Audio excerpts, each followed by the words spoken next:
Praise the lord. ప్రభునందు ప్రేమైన దేవుని బిడ్డలారా, ఈ సమయంలో కొద్ది మాటలు మనం ధ్యానం చేసుకుందాం. దానికి ముందుగాను మరి దేవుని సన్నిధిని మొదటిగా ప్రార్థన చేసుకుందాం. కృప కలిగిన మా తండ్రి, మహోన్నతుడ, మీ కొందనాలనైనా ఇది నాన్న మీరు ఇచ్చిన సమయాన్ని బట్టి మీ కొందనాలయ్యా. కొద్ది నిమిషాలు నీ మాటలు మేము ధ్యానం చేసుకుంటుండగా మందరికి కావాల్సిన వర్తమానాన్ని దయచేయండి. ప్రతి బిడ్డనేనైనా మీ మాటలతో ప్రభా మీరే వృద్ధి చేయండి. రక్షణకి మారు మనసు సిద్ధపరచండి.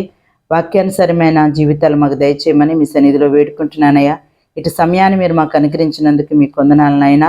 ఈ మాటలు వింటున్న బిడ్డల్ని, వినబోతున్న బిడ్డలందరినీ మీరు దీవించి ఆశీర్వదించి నిండాలుగా వర్ధిల్ల చేయమని మా ప్రభువైన యేసుక్రీస్తు నా పేట ప్రార్థించడి వేడుకుంటున్నాం తండ్రి, ఆమేన్. దేవుని సన్నిధిలో కొద్ది మాటలు మనం ధ్యానం చేసుకుందాం. పరిశుద్ధ గ్రంథములో నుండి మత్తయి సువార్త 5వ అధ్యాయము 13వ వచనాన్ని మనం చదువుకుందాం. మీరు లోకమునకు ఉప్పై ఉన్నారు. ఉప్పు నిస్సారమైతే దేని వలన సారం పొందును? అది బయట పారవేయబడి మనుషుల చేత త్రొక్కబడుటకే గాని దేనికి పనికిరాదు. మనము లోకానికి మనం ఏమై ఉన్నామని అంటే ఉప్పై ఉన్నాము. ఉప్పు కలిగినటువంటి జీవితాలని మనము కలిగి ఉండాలని దేవుని వాక్యము సెలవిస్తుంది. మీరు లోకమునకు వెలుగై ఉన్నారు, మీరు లోకమునకు ఉప్పై ఉన్నారని దేవుని వాక్యం మత్తయి సువార్త 5వ అధ్యాయము 13-14 వచనాల్లో మనం చూస్తూ ఉంటాం. అయితే మనము లోకానికి ఎలా ఉన్నామనంటే ఉప్పు కలిగినటువంటి వారంగా ఉండాలి. ఉప్పుకున్నటువంటి లక్షణాలని, రుచుల్ని మనం కూడా మరి అటువంటి క్రియల్ని, మరి అటువంటి స్వభావాన్ని కలిగినటువంటి వారంగా మనం ఉండాలని దేవుని వాక్యం సెలవిస్తుంది. దేవుని తెలుసుకున్నటువంటి బిడ్డలు లోకములో ఉప్పు కలిగినటువంటి వారిగా ఉండాలని దేవుని వాక్యం సెలవిస్తుంది. మార్కు సువార్త 9వ అధ్యాయము 49వ వచనాన్ని ఒక మాటను మనం చదువుకుందాం. మార్కు సువార్త 9వ అధ్యాయము 49వ వచనాన్ని మనం చదువుకుందాం. ప్రతి వానికి ఉప్పు సారము అగ్ని వల్ల కలుగును. ఉప్పు మంచిదే గాని ఉప్పు నిస్సారమైన ఎడల దేని వల్ల మీరు దానికి సారము కలగచిత్తురు? మీలో ఉప్పు సారము కలవారి ఉండి ఒకరితో ఒకరు సమాధానముగా ఉండుడని చెప్పాను. ఉప్పు కలిగినటువంటి ఎలా ఉంటారనంటే అగ్ని వలన సారం అనేది కలుగుతుంది. ఆ అగ్నికి వారు నిలబడినటువంటి వారుగా ఉన్నట్లయితే వారి జీవితం ఉప్పు కలిగినదిగా, సారం కలిగినదిగా, ఆశీర్వదించబడినదిగా, దీవెన కలిగినదిగా, అనేక మందికి దీవెన కలిగినటువంటి వారిగా మనం ఉంటామని దేవుని వాక్యం సెలవిస్తుంది. ఉప్పు నిస్సారం అయిపోతే దాన్ని ఎందుకు పనికిరాని ఉప్పుగా మరి మనము చూస్తూ ఉంటాం. త్రొక్కబడేటే బయట పారవేయటానికే అది పనికొస్తుంది, కానీ అది ఉపయోగపడేది కానే కాదు. సారం కలిగినటువంటి వారంగా మనం ఉండాలి. అది అగ్ని వలన కలుగుతుంది. ఆ సారము మరి మీరు సారం పొందుకున్నటువంటి వారు ఉప్పు మంచిదే కానీ ఉప్పు నిస్సారమైన వల్ల దేని వలన దానికి సారం కలగచేతురు? మీలో మీరు ఉప్పు సారం కలగవారి ఉండి ఒకరితో ఒకరు సమాధానం కలిగినటువంటి వారంగా ఉండాలి. సమాధానం కలిగినటువంటి వారంగా ఉంటే మనము మంచి ఉప్పు కలిగినటువంటి వారంగా ఉన్నట్లు, దేవుని బిడ్డలంగా మనం ఉన్నట్లు అని దేవుని వాక్యం సెలవిస్తుంది. అలాగే దేవుని సన్నిధిలో అగ్నికి నిలిచిన వారు షడ్రకు, మేషకు, అబేద్నెగోలు అగ్నిగుండములో పడవేయటానికైనా, వారు వెళ్ళటానికైనా, మరణించడానికైనా ఇష్టపడ్డారు. వారు సారము, ఉప్పు సారముతో కలిగినటువంటివి, వారు మంచి సారం కలిగినటువంటి బిడ్డలు, దేవుని యందు భయము భక్తి కలిగినటువంటి బిడ్డలు. మరి అనేక మంది వారు చేసినటువంటి ఆ క్రియను బట్టి, తీసుకున్న నిర్ణయాన్ని బట్టి దేవునికి విరోధముగా మరి ఏ మాత్రము వారు తల వంచకుండా మనుషులకైతే మరి విరోధంగా మాట్లాడారు. రాజును సైతం లెక్క చేయలేదు. దేవుని రాజులకు రాజు అయినటువంటి దేవుని గణపరిచారు. వారు దేవుని సన్నిధిలో నమస్కరించలేదు, ప్రతిమకు మొక్కలేదు. అగ్నిగుండంలో వేయబడతారన్నా కూడా ఏ మాత్రం భయపడకుండా అగ్నిగుండాలకి వెళ్ళిపోయారు. దేవుడు రక్షింపబడకపోయినా మేము దేనిని ఆరాధించము, దేనికి నమస్కారం చేయము, మా ప్రభు అయిన యేసయ్యకి మేము నమస్కారం చేస్తాం నాకు నిర్ణయం తీసుకున్నారు. సారం కలిగిన బిడ్డలు వాళ్ళు షడ్రకు, మేషకు, అబేద్నెగోలు.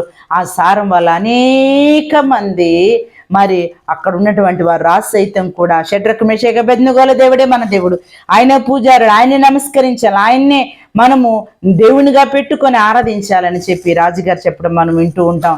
సారం కలిగినటువంటి వారు అలా ఉంటారు. సమాధానం కలిగినటువంటి వారుగా మనం ఉండాలి. ఒకరితో ఒకరు సంబంధాన్ని కలుగ చేసుకునే వారంగా ఉండాలి. సఖ్యమైతే మీరందరితో సమాధాన బంధమును ఏర్పాటు చేసుకునేది ఒక్కొక్కసారి కుదరకపోవచ్చు, కానీ సఖ్యమైనంత వరకు మీరందరూ సమాధానంతో కలిసి సారం కలిగినటువంటి వారంగా ఉండాలని దేవుని వాక్యం సెలవిస్తుంది. మనము మరి దేవుడు అంటున్నాడు, మీరు లోకమునకు ఉప్పై ఉన్నారు, ఉప్పు కలిగినటువంటి వారు అగ్ని వలన సారం కలిగినటువంటి వారంగా ఉండి సమాధానం కలిగినటువంటి వారంగా ఉండాలి. కొలసీలు రాసిన పత్రికలో కూడా ఒక మాటను మనం చదువుకుందాం. మన సంభాషణ, మన మాట తీరు కూడా ఎలా ఉండాలంటే ఉప్పు వేసినదిగా మరి ఉండాలి. మనం సంభాషిస్తున్నటువంటి ఆ మాట 4వ అధ్యాయము 6వ వచనములో ఇక్కడ ఒక మాట మనకు తెలియపరుస్తుంది. ప్రతి మనుషునికి ఎలాగో ప్రత్యుత్తరం ఇయ్యవలనో అది మీరు తెలుసుకొనుటకే మీ సంభాషణ ఉప్పు వేసినట్టు ఎల్లప్పుడూ రుచిగలదుగాను కృపా సహితముగాను ఉండనీయుడి. ప్రతి మనుషునికి మంచి ప్రత్యుత్తరం ఇవ్వనట్లుగా ఎల్లప్పుడూ రుచి కలిగినదిగా మీరు ఉండాలంటే మంచి ప్రత్యుత్తరం ఇవ్వాలి. ఉప్పు వేసినట్లుగా కృపాసహితముగా ఉండాలి. మరి దేవుని కృప మనకు తోడుగా ఉంటే ఆ కృపాసహితమైన మాట అనేక మందికి మేలుకరంగా, దీవెనకరంగా, సారం కలిగినటువంటి ఉప్పుతో కూడినటువంటి సంభాషణగా, రుచి కలిగినది ఉప్పు, పాడు చేయనిది ఉప్పు, బాగు చేసేది ఉప్పు, మరి అనేక రోజులు నిల్వ ఉంచేది ఉప్పు, అంటే భద్రపరిచేది ఉప్పు, అంటే వీటన్నిటికీ ఉపయోగపడుతుంది. ఆ రీతిగా మనము కూడా మన ప్రవర్తన, మన మాట తీరు ఉప్పు వేసినదిగా ఉండాలి. సంభాషణ, మనం ఒకరితో ఒకరు సంభాషిస్తున్నప్పుడు ఆ సంభాషణ ఎలా ఉండాలంటే ఉప్పు వేసినదిగా కృపాసహితంగా, మంచి ప్రత్యుత్తరం ఇచ్చేవారంగా, మంచి మేలు చేసేవారంగా, కీడు చేయకుండా మేలు చేసేవారంగా మన సంభాషణ ఉండాలి. ఉప్పు కలిగినటువంటి వారు, ఉప్పుని ధరించినటువంటి వారు, వారి సంభాషణ మాట తీరు ఎలా ఉంటుందని అంటే రుచికరంగా ఉంటుంది. మన జీవితాల్లో కూడా మనం వాడేటువంటి ఉప్పు, వంటల్లో కానీ దేంట్లో కానీ రుచి రావటానికి ఉప్పుని వేస్తాం. అన్నీ వేసి చూడు, నన్ను వేసి చూడు అని అంటాం. అయితే ఉప్పు లేని కూరలు, రుచి పచ్చి లేని ఎవ్వరు తినరు కదా. అలాగే మనం ఉప్పుగా లేకపోతే మనల్ని ఎవరు దృష్టించరు, మనల్ని ఎవరు కనుగొనలేరు, ఆశీర్వాదకరంగా ఉండలేము, ఇతరులకి మేలుకరంగా ఉండలేము. మరి అనేక మందికి దీవెనకరంగా మనం ఉండాలనంటే మన సంభాషణ ఉప్పు వేసినదిగా ఉండాలి, రుచికరమైనదిగా ఉండాలి. కాబట్టి దేవుని సన్నిధిలో రుచి కలిగినటువంటి వారంగా ఉండాలని, మన సంభాషణ ఉప్పు వేసినట్లుగా ఉండాలని దేవుని వాక్యం సెలవిస్తుంది. లోకానికి మీరు ఉప్పై ఉన్నారు కాబట్టి మీ ప్రవర్తన, మీ సంభాషణ, మీ నడక తీరు అన్ని విషయాల్లో ఉప్పు కలిగినటువంటి, రుచి కలిగినటువంటి వారిగా మీరు ఉండాలని దేవుని వాక్యం సెలవిస్తుంది. దేవుని సన్నిధిలో మరి యెహెజ్కేలు గ్రంథము 43వ అధ్యాయము ఇంకా ఒప్పుకున్నటువంటి లక్షణాలు ఏంటో మనం చూద్దాం. యెహెజ్కేలు గ్రంథము 43వ అధ్యాయము 24వ వచనాన్ని మనం చూసుకుందాం. ఇక్కడ చదువుదాం దేవుని వాక్యాన్ని. 43వ అధ్యాయము 24వ వచనాన్ని మనం చదువుకుందాం. యెహోవా సన్నిధికి వాటిని తేగ యాజకులు వాటి మీద ఉప్పు చల్లి దహన బలిగా యెహోవాకు అర్పింపవలెను. యెహోవా సన్నిధికి వాటిని దహన బలులు తెచ్చినప్పుడు వాటిని యాజకులు అర్పణ అర్పించడానికి ఉప్పు చల్లారంట. అంటే అర్పణ ఉప్పు చల్లినదిగా ఉండాలి. ఆ అర్పణకు కూడా ఉప్పు ఉపయోగపడుతుంది. ఉప్పు కలిగినటువంటి వారంగా, రుచి కలిగినటువంటి వారంగా, సారం కలిగినటువంటి వారంగా దేవునికి మన అర్పణ, మన జీవితాలు అర్పించుకునే వారంగా ఉండాలి. దేవుని సన్నిధిలో ఆ యెహెజ్కేలు గ్రంథంలోనే 16వ అధ్యాయం 4వ వచనములో మీ పుట్టిననాడు మీ నాభి సూత్రం కోయబడలేదు, బట్ట చుట్టకపోయిరి, మీరు కోయబడిన తరువాత ఉప్పు, మరి కత్తెర వేసిన తరువాత కత్తిరించకపోయిరు, ఉప్పు రాయకపోయారని దేవుని వాక్యం సెలవిస్తుందండి. దేవుని సన్నిధిలో లోకానికి వేరైన తరువాత ఉప్పు కలిగినటువంటి వారంగా మనం ఉండాలి. బాగుపడినట్లుగా, మంచి జీవితాలు జీవించినట్లుగా, దేవునిలో సారం కలిగిన, రుచి కలిగినటువంటి వారంగా, దేవుని సన్నిధిలో మంచి అర్పణ కలిగినటువంటి వారంగా మనం అర్పించబడాలని అంటే మనము లోకానికి వేరే జీవించే వారంగా ఉండాలి. ఉప్పు ఉంటే లోకానికి వేరే జీవించినట్లుగా ఉంటుంది. ఆ గాయం మానాలంటే ఉప్పు రాయాలి. ఉప్పు రాస్తే దేవుడు మనల్ని ఆ పాడైపోయిన పరిస్థితిని కూడా బాగు చేసే దేవుడు. సెప్టిక్ అవ్వకుండా ఉప్పు ఉపయోగపడుతుందని దేవుని వాక్యం సెలవిస్తుంది. దేవుని సన్నిధిలో నువ్వు పుట్టిన నాడు మరి నీ నాభి సూత్రము కోయబడలేదు, కత్తెర వేయబడలేదు, ఉప్పు రాయకపోయిరే, బట్ట చుట్టకపోయిరని దేవుని వాక్యం సెలవిస్తుంది. రక్షణ అనే వస్త్రాన్ని నువ్వు ధరించుకోవాలి, లోకానికి వేరే జీవించాలి, ఉప్పు రాయాలి, ఉప్పు కలిగిన జీవితాన్ని, రుచి కలిగిన జీవితాన్ని నువ్వు జీవించాలి అని దేవుని వాక్యం సెలవిస్తుంది. దేవుని సన్నిధిలో ఉన్నటువంటి మనము దేవుడు అంటున్నాడు, మీరు లోకమునకు ఉప్పై ఉన్నారు కాబట్టి మీరు ఉప్పు కలిగినటువంటి వారిగా జీవించాలని దేవుని వాక్యం సెలవిస్తుంది. లోతమ్మ వెనుదిరిగి చూసింది, ఉప్పు స్తంభంగా నిస్సారమైనటువంటి ఉప్పుగా, త్రొక్కబడినటువంటి పనికిరాని ఉప్పుగా మారిపోయింది. తను వెనుదిరిగి చూడటం తన కుటుంబానికి శాపాన్ని, మనవ సంతతికి శాపగ్రస్తమైనటువంటి ఆ జాతులకి మూల పురుషులుగా ఉండటానికి తయారు చేసింది. మనము దేవుని సన్నిధిలో మొదటగా ఉప్పు కలిగినటువంటి వారంగా జీవించినట్లయితే మనము కూడా సారం కలిగినటువంటి వారంగా, రుచి కలిగినటువంటి వారంగా జీవించగలిగితే దేవుడు తప్పకుండా మనల్ని జ్ఞాపకం చేసుకొని ఆశీర్వదించే దేవుడు, దీవించే దేవుడు, జ్ఞాపకం చేసుకునే దేవుడు. కాబట్టి ఉప్పు కలిగినటువంటి అర్పణ, ఉప్పు కలిగినటువంటి సంభాషణ, ఉప్పు కలిగినటువంటి సమాధాన సంబంధాన్ని మనం కలిగినటువంటి వారంగా మనం ఉండాలని దేవుని వాక్యం సెలవిస్తుంది. ఎజ్రా గ్రంథములో 4వ అధ్యాయం 14వ వచనములో రాజుకి ఏ నష్టము వాటిల్లము, ఎందుకనంటే నష్టం వాటిల్లుతున్నప్పుడు నష్టం కలుగుతున్నటువంటి ఆ సమయములో మరి మాకు బాధగా ఉంది. ఎందుకనంటే రాజుగారి ఉప్పు మేము తిన్నాము, రాజు యొక్క ఉప్పు తిన్నవారం కాబట్టి రాజునకు మేము నష్టము కలగనీయకుండా ఉంటామని ఎజ్రా మాట్లాడుతూ ఉన్నాడు.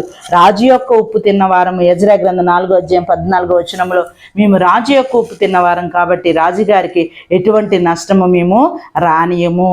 మరి చూడవలన నష్టం కలగాలని మేము చూడాలని మేము అనుకోవటం లేదు. రాజుకి ఎటువంటి నష్టం మేము కలగనీయమని ఎజ్రా గారు చెప్పడం మనం చూస్తూ ఉంటాం. దేవుని సన్నిధిలో ఒకరు ఉప్పు తినిన తర్వాత వారికి మనం మేలు చేసే వారంగా ఉండాలి.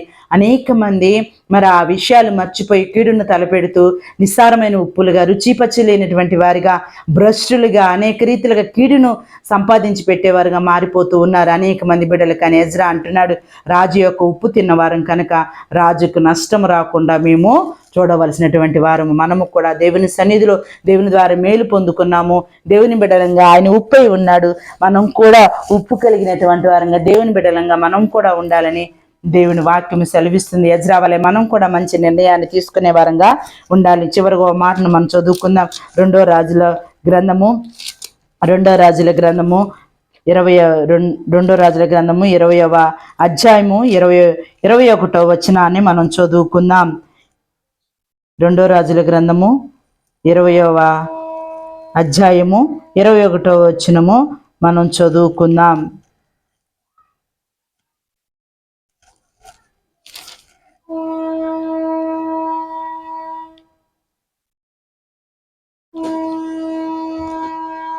నిద్రించగా అతని కుమారుడైన మనిషి అతనికి మారుగా రాజాయను. 21వ వచనాలు మనం చూసుకుందాం. అతడు కొత్త పాత్రలో ఉప్పు వేసి నా వద్దకు తీసుకుని రండి అని వారితో చెప్పాను. వారు దాన్ని తీసుకుని రాగా అతడు ఆ నీటి ఊట యొద్దకు పోయి అందులో ఉప్పు వేసి, యెహోవా సెలవిచ్చినదే, మనకి ఈ నీటి నేను బాగు చేసినాను గనక ఇక దీని వలన మరణము కలగకపోవును, భూమి నిస్సారముగా ఉండదు అని. కాబట్టి నేటి వరకు ఎలీషా చెప్పిన మాట చొప్పున ఆ నీరు మంచిదయ్యిండెను. అక్కడ పట్టణములో మరి మరణము కలిగినటువంటి ఊటగా మరి ఉంటూ ఉన్నది. ఆ మరణాన్ని జీవముగా మార్చాడు దేవుడు. ఆ నీటి ఊటగా ఉప్పు వేసినప్పుడు మంచి ఆ ఊటలో ఉప్పు వేసినప్పుడు మరణం కలగకుండా జీవాన్ని ప్రసాదించాడు. జీవముతో కూడినటువంటి గొప్ప భాగ్యాన్ని దేవుడు అనుగ్రహించాడు. ఇంకెన్నటికి మరి ఆ ఊట మంచిదిగా మారిపోయింది. ఆ నేల కూడా సారవంతమైనటువంటి నేలగా మారిపోయింది. దేవుడు ఉప్పుగా మన జీవితాలను కోర్చాడు, మరణాన్ని తీసివేశాడు, జీవాన్ని అనుగ్రహించాడు, మేలుని కలగచేసి నిత్య జీవాన్ని అనుగ్రహించాడు. ఇంకెన్నప్పటికీ మనము ఆ నిత్య నరకానికి, మరణానికి వెళ్లకుండా నిత్యము కలిగినటువంటి వారంగా, సారం కలిగినటువంటి వారంగా, సమాధానం కలిగినటువంటి వారంగా, రుచి కలిగినటువంటి వారంగా మనం జీవించాలని దేవుడు కోరుకుంటున్నాడు. ఆ రీతిగా మన జీవితాలు ఉప్పు కలిగినటువంటి వారంగా మనం కూడా జీవిస్తూ, మన కోసం ఉప్పుగా ఆయన లోకంలోనికి వచ్చి కరిగిపోయి మన కోసం ప్రాణం పెట్టాడు. ప్రాణం పెట్టిన యేసయ్యని దేవుని సన్నిధిలో మనం కూడా దేవుని బిడ్డల వలె ముందుకు కొనసాగాలని, ఉప్పు కలిగినటువంటి, రుచి కలిగినటువంటి వారంగా మనం కూడా ఉండాలని దేవుని పేరిట మీకు మనవి చేస్తున్నాను. చిన్ని మాటలు మీ హృదయంలో ఫలింప చేయనుగాక. ఆమేన్. కృప కలిగిన మా తండ్రి మహోన్నతుడా, మీ కొందనాలు, స్తుతులు, స్తోత్రములు చెల్లిస్తున్నామయ్యా. ఈ సమయంలో మీరు ఇచ్చిన మాటను బట్టి మీకు కొందనాలనైనా అయ్యా. మీరు లోకమునకు ఉప్పై ఉన్నారని వాక్యం ధర సెలవిచ్చిన దేవుడు. ఉప్పు కలిగినటువంటి వారంగా, సారం కలిగినటువంటి వారంగా, సమాధానం కలిగినటువంటి వారంగా, రుచి కలిగినటువంటి వారంగా నాయన అనేక మందికి దీవెనకరంగా ఆశీర్వాదకరంగా మేము ఉండే వారంగా మమ్మల్ని ఆశీర్వదించండి, జ్ఞాపకం చేసుకునండి తండ్రి. మీకు స్తోత్రములు నాయన. ఇది నాన్న బిడ్డల హృదయాలు నీరు కట్టి ఫలింప చేయండి, వాక్యానుసారమైన జీవితాలను అనుగ్రహించండి. ప్రార్థనలు ఏకీపిస్తున్న ప్రతి బిడ్డని, మాటలు వింటున్న ప్రతి బిడ్డని మీరు దీవించి ఆశీర్వదించి నిండాలు గుర్తిలో చేయమని మా ప్రభుని యేసుక్రీస్తు నామమున పేట ప్రార్థించి అడిగి వేడుకుంటున్నాము తండ్రి. ఆమేన్. ప్రభు మిమ్మల్ని అందరినీ దీవించి ఆశీర్వదించునుగాక. ఆమేన్.